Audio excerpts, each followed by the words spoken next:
Assalamualaikum warahmatullahi wabarakatuh. Perkenalkan, saya Nurul Hidayah SPD, adalah guru BK di SMK Negeri 1 Sebulu.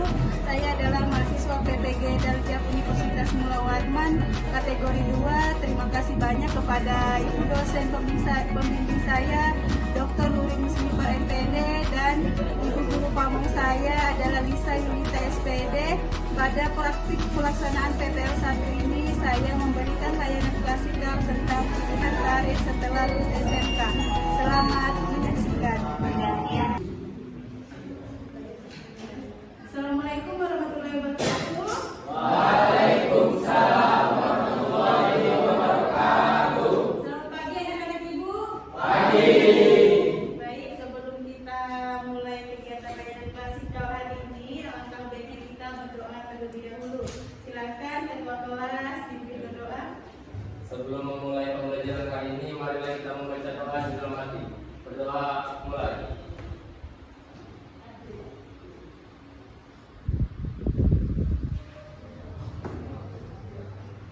Selesai. Baik, terima kasih Dian. Baik, bagaimana kabarnya hari ini anak-anak ibu? Alhamdulillah. Sehat ya? Alhamdulillah. Ibu absen dulu. Siapa nih yang nggak hadir, Dian? Hadir semua, Bu. Hadir semua ya. Alhamdulillah sehat ya, hadir semua. Nah, sebelum kita mulai, ibu mau kita ice breaking dulu penyegarannya, biar fokus, biar semangat, biar santai. Jadi instruksinya ikuti apa yang ibu katakan, ya. Ikuti apa yang ibu katakan, ya. Saya mulai ya. Ini kita bermain dulu biar santai, biar gak tegang, biar semangat ya. Ikuti apa yang ibu katakan. Ayam. Ayam. Bebek. Bebek.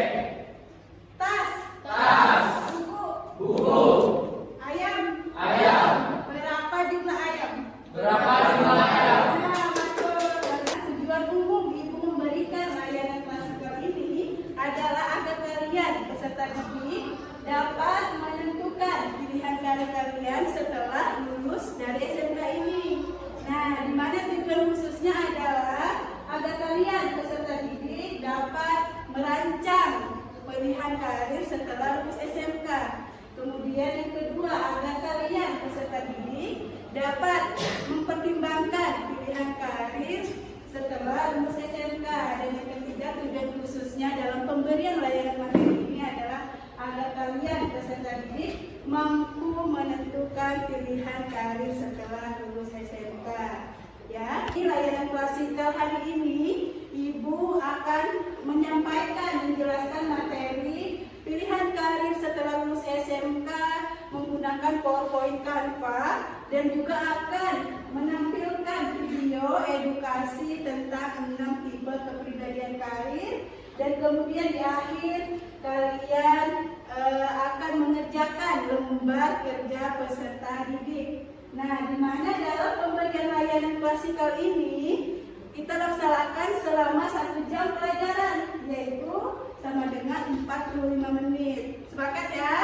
Sepakat ya? Nah, ibu harap dalam pemberian layanan ini kalian bisa mendengarkan ibu dengan maksimal, bisa bertanya jika kalian masih kurang paham, silahkan bertanya, jangan ngobrol sendiri. Sepakat ya?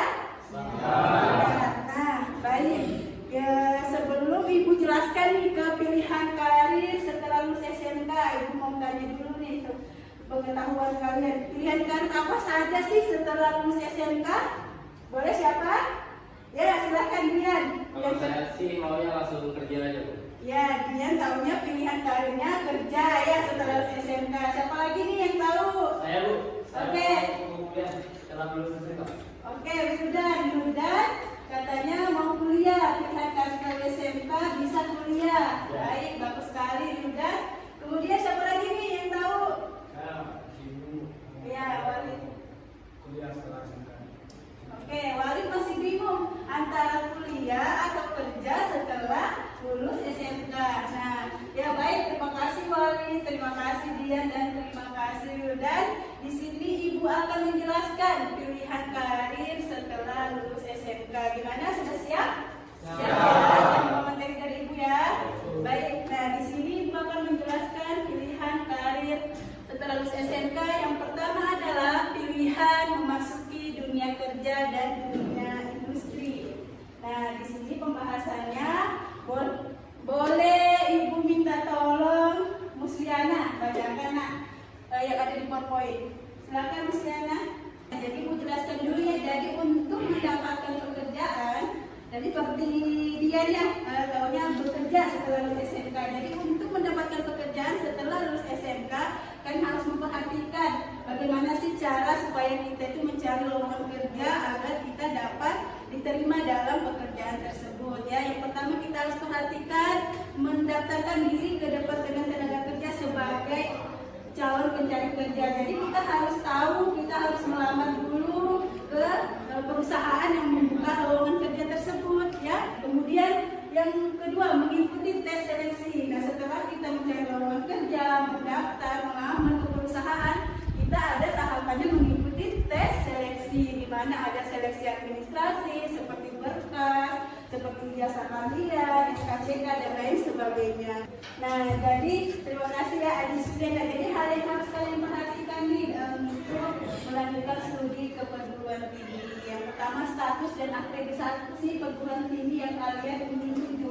Jadi harus tahu ada statusnya mungkin perguruan tinggi negeri atau perguruan tinggi swasta. Mungkin akreditasinya ada yang A, ada yang B, dan ada yang C. Jadi kalian harus mempertimbangkan itu, kalian harus perhatikan itu. Dan kemudian sistem penerimaan mahasiswa. Nah, ini sama dengan jalurnya, ada jalur perguruan tinggi negeri dan perguruan tinggi swasta itu berbeda. Kalau perguruan tinggi negeri itu dia dikelola oleh pemerintah, kemudian kalau itu perguruan tinggi swasta oleh yayasan yang punya perguruan tinggi tersebut ya, seperti itu. Perguruan tinggi kedinasan. Nah, perguruan tinggi kedinasan ini biasanya seperti STPDN, PDN gitu ya. Dia begitu kuliah, setelah lulus kuliah langsung jadi PNS. Nah, dia tapi juga ada tahapan-tahapannya. Tentu saja hampir sama dengan kepolisian, tapi dia di kuliah sama kuliah kayak biasa ya. Kemudian fokus penjurusan bidang studi. Nah, ini jadi kita harus tahu bidang studinya, program studinya apa yang akan kita pilih. Nah, ini sama halnya dengan kaitannya dengan bakat. Jadi semuanya ini saling berkesinambungan anak-anak ibu. Jadi kita harus tahu dulu keinginan pribadi kita, cita-cita kita apa, itu kita harus tahu dulu bakat kita apa, sehingga kita bisa menentukan studi yang bidang studi atau jurusan studi apa yang kita akan pilih pada saat kuliah. Gitu ya. Itu jelaskan kursus. Nah, kalau kursus ini, kalau tadi perguruan kita tempuh bisa sampai 4 tahun ya kuliah. Nah, kalau kursus ini dia lebih singkat, lebih fokus pada apa yang kita mampu. Misalnya nih kalian senangnya menjahit, cewek saya senangnya menjahit. Jadi bisa nih mengikuti kursus setelah SMK agar memperdalam lagi ilmu menjahitnya. Yang keempat yang bisa kalian pilih setelah lulus SMK, pilihan berwirausaha. Nah, jadi kalian setelah lulus SMK juga bisa langsung menjadi seorang orang usaha ya, yang berusaha. Nah, di sini orang sering menyebut modal uang sebagai kendala, padahal semestinya tidak. Untuk memulai usaha hanya perlu 1 R, yaitu mau.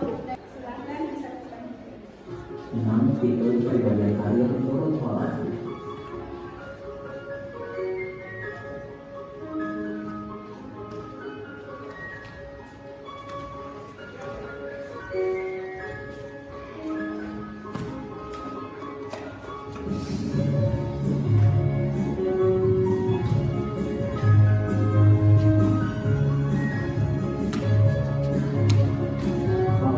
Kemudian yang mengetahui perbedaan lahir.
sekali yang bisa menyimpulkan dari materi ibu dan juga dari video tadi. Siapa nih yang bisa?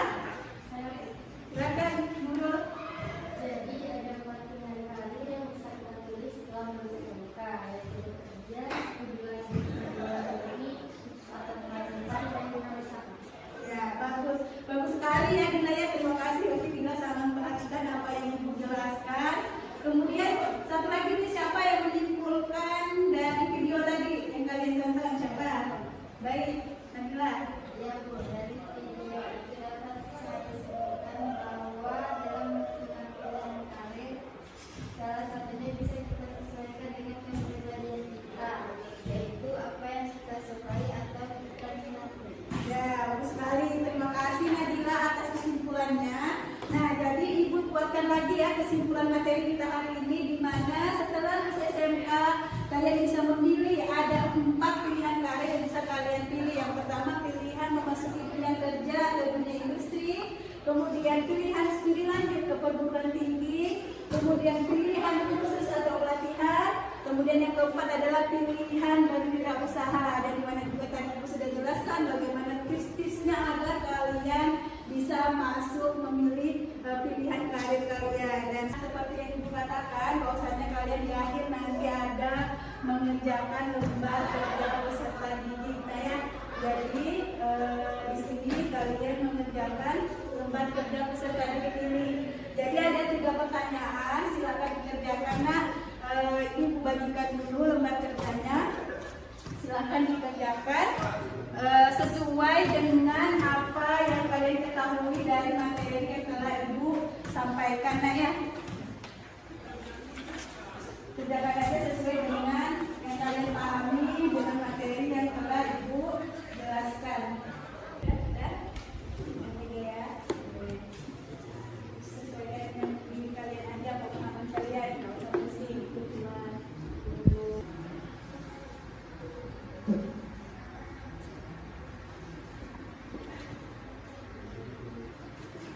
saya Juliana sudah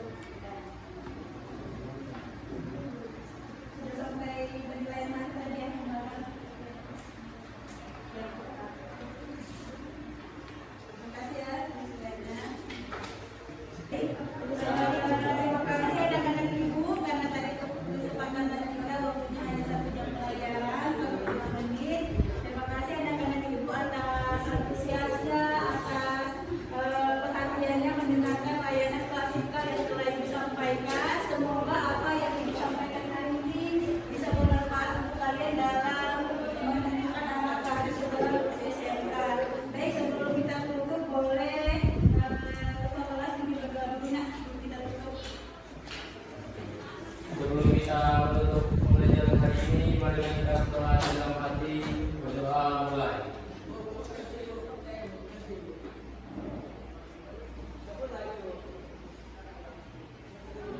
Selesai.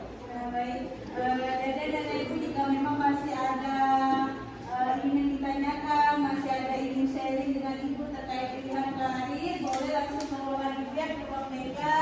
Kita lakukan konseling karir. Jika kalian masih ada yang ingin kalian tanyakan, yang ingin kalian konsultasikan, yang ingin kalian masih ingin butuh pencerahan dari Ibu, kita sama-sama sharing nanti di ruang BK. Kita lakukan konseling karir. Nah ya, itu aja dari Ibu. Terima kasih banyak. Ibu akhiri. Jika memang Ibu ada salah kata, Ibu mohon maaf. Ibu akhiri. Assalamualaikum.